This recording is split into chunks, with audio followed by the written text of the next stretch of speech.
Thank you very much for being with us. Iran's players refused to sing their own national anthem before their game against England at the Qatar World Cup this evening. A brave decision, one that could see repercussions against them on their return to Tehran. Their silence, a protest against the Tehran regime's violent crackdown on protesters, has claimed at least 326 lives.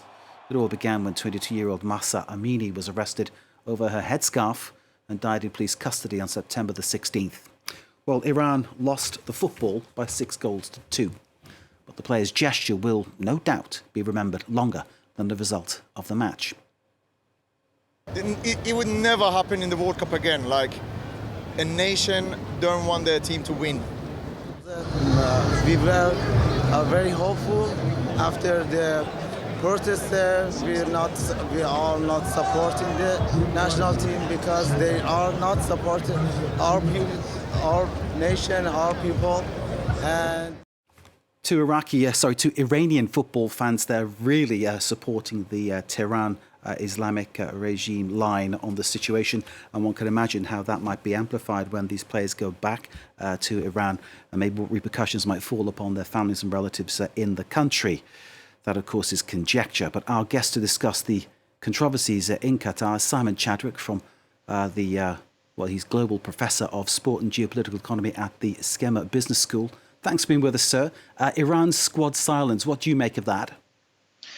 That is a really bold gesture, because there have been instances in the past when Iranian players have made some form of protest, either statements or similar kinds of silence, and when they've got back they have been arrested and in many cases detained. So incredibly brave. I'm sure they know what the consequences potentially will be. I guess one of the things that we don't know is how many of those Iranian players might actually return to Iran once the tournament is over. But as you said in your introduction, that's all conjecture at this point. Were you surprised to hear the two interviews that we had, Vox Pops, as we call them, of fans outside the ground, Iranian fans outside the ground, criticising the players?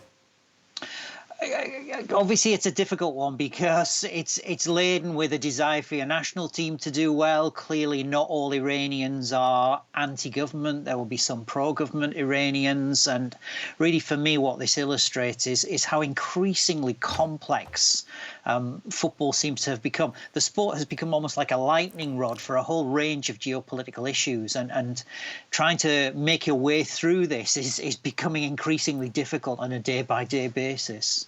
I can remember on many occasions the likes of Gordon Taylor of the Professional Football Association, once of course, the man who founded it all, saying sport and politics shouldn't mix.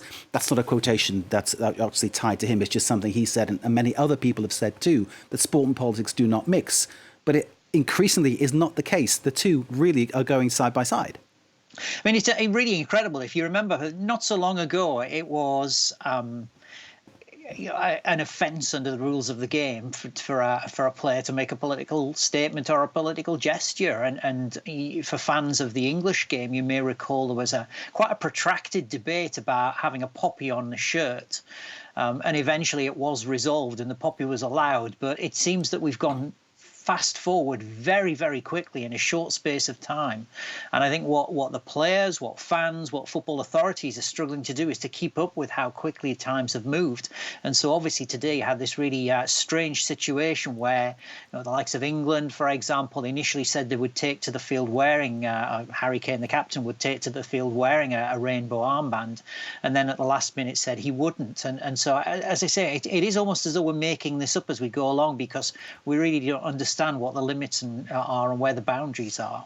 And that next subject you've just brought up really strikes to another movement too. We say things are being made up as they go along. FIFA actually saying that they will basically make the referee give anybody wearing that rainbow captain's armband a yellow card, which eventually could mean that person, and if it's Harry Kane, for instance, England's key player, will be suspended from a match because of wearing the armband. This is FIFA getting involved really in how the game is run, but for a political purpose. You'll recall a couple of weeks ago that Gianni Infantino wrote to a number of football associations and said, let's keep politics out of the World Cup. And then a week later, Gianni Infantino, the president, appeared at the G20 meeting in Indonesia.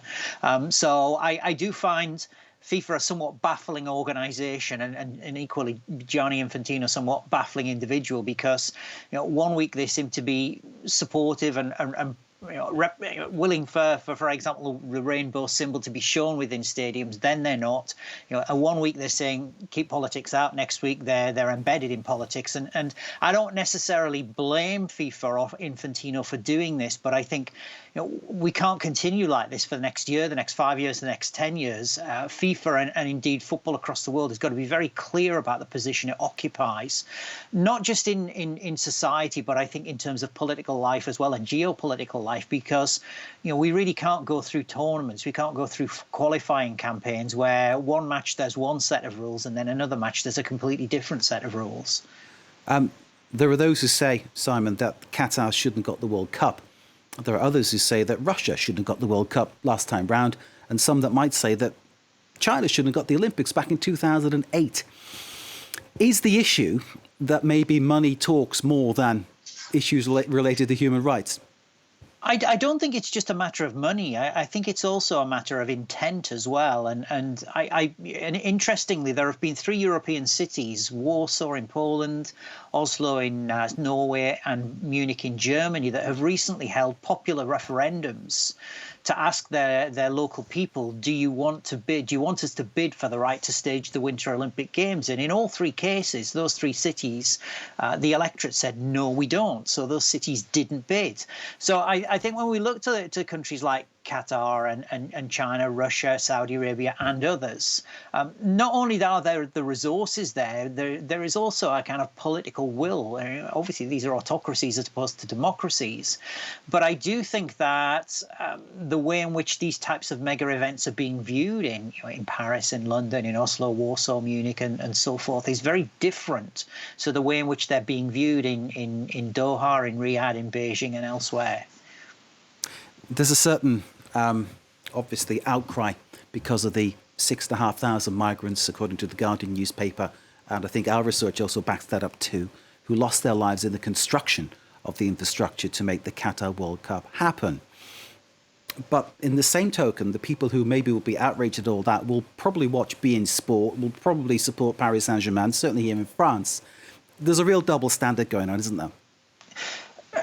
I think the situation that we're in, and I'm not here to either to support or defend anybody or anything. Over the last 30 years, the world has globalized. And so we were used to holding World Cups in places like Germany and Brazil and so forth. And because as a result of globalizations, there are countries which are growing, which are economically more powerful, countries that very often may have morals, norms, values different to our own. We now find ourselves in situations like Qatar 2022. But the important feature of globalization is interdependence, because for all that we criticize Qatar now, whether it's migrant workers or treatment of LGBTQ plus communities, many Europeans in their homes tonight, their homes are being heated by Qatar gas. And that Qatar gas has filled a hole that was left by Russia withdrawing gas supplies from Europe. So rather than criticizing ourselves or pointing fingers at one another, I think that we all, including the Qataris, need to understand that we're all interdependent. And I think the way forward is not to make accusations and not to kind of return to our corners and fight it out antagonistically. We've got to talk. We've got to establish a dialogue. We've got to look at progressive ways forward, because we are interdependent. Indeed, and there's no such sign of that dialogue coming from Qatar nor FIFA, if I'm reading the situation completely at present. Simon, thank you very much indeed for answering my questions and for really animating the discussion here, because it's great to have someone like you to bring us those kind of things to think about regarding Qatar. Because I just say it's very easy to criticise, and there's lots to criticise, but there are, as Simon says, interdependencies there that are very important too. And then at the end of it, there's some good football happening too, which is obviously the nice side of it all. However, other things may be sort of colouring it in a different way. Simon Chadwick from the Skema Business School, thank you very much indeed for joining us, sir. Thank you.